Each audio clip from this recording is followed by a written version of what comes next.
Kuzoo, welcome to Kuzoo FM. This podcast is to create awareness on cybersecurity. Yeah, you also asked actually what we are doing. Within GovTech, we have again another division, Data Science and AI division. I think within this 5 year, we will also come up with the AI strategy. And around the world, especially in European Union, they have started to come up with the law where what is allowed, what's not allowed. Like even for the AI, they should have norms. Like usually when ChatGPT first started, we could ask anything, like especially when it comes to cybersecurity, we could ask for, we call it the term exploits, which means looking at the vulnerability and then exploiting others. It used to easily give the answers. Now they have the updated version. They don't allow, they say that it's unethical or they are not allowed to give the response. Yes, I have observed that. What are the policies with regards to cyber crime in Bhutan, and what are the rules and regulations? Starting from the legislation, we just have one umbrella act. It's called Information Communication Media Act of Bhutan. It's umbrella because it's not just ICT. Media is also within that act. We are still reviewing it. However, after the act, we have now the NDI Act, National Digital Identity Act.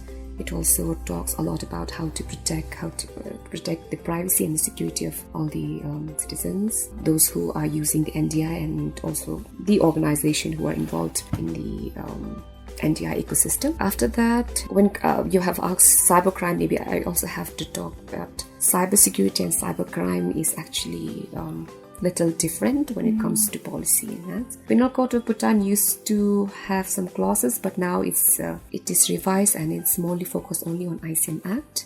And for the code, there is some Evidence Act which allows the electronic evidence which can be permitted in the court of law. Policies, when it comes to policy, we had e-government policy back in 2019. Then there is e-commerce policy. So e-commerce policy really look at all the online aspects, trust, if there's spams, scams, phishing, everything is included over there. And recently we have now National Cybersecurity Strategy, which has been approved by the government just 2 weeks ago. So we will start working on it. And within this 13th 5-year plan, there will be data governance framework, which will take care of data protection, privacy. It's not just the GovTech, it's the entire government. So GovTech will work closely with the various stakeholders, especially National Statistic Bureau, Royal Bhutan Police, and Office of Attorney General. We have to come together when it comes to all the policies and strategies. We are known as Incident Response Team, so we have been receiving lots of incident report from various general public. We are the entity formed back in 2016, and so far we have received a lot of it's we only name it as reports, incident report.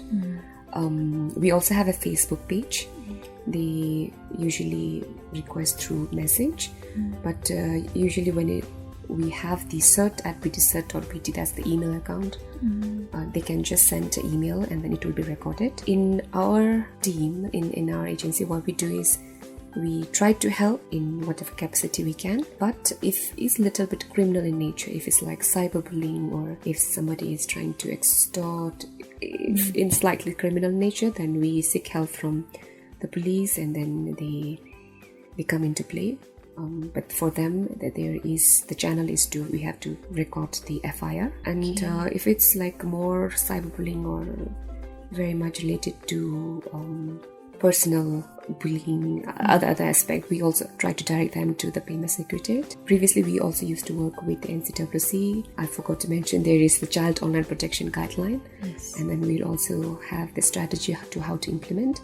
So within that, we are also coming up with the working body where we can collaborate more effectively to help all those who are in need of help. But incidents such as I have this malware or my computer is not working, something happened, that we provide instantly, those kind of help for the general public. It's the question of organization is different, even for the general public, that we are trying to do it. But usually it's all mixed with the criminal nature, like someone could be using your information and pretending to be that, or asking money.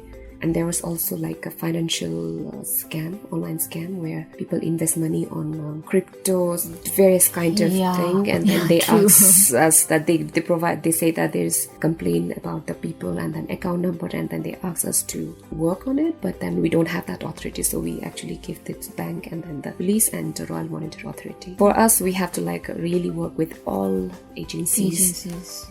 We go out and then give lots of awareness, and then they think that we can solve all the problem. But we entertain them, we guide them, and then direct them to the required or the right agencies and authorities. Any citizen or any person who are using social media, or who is the owner of a phone or a laptop, can do is actually, it starts with a very simple thing. Like, for example, how you keep yourself healthy. So similarly, you can keep your devices healthy, and it can start with very simple thing about having password. For those who are not literate, still they can start with having some PIN, which they can remember, because for banking they have to have those PINs.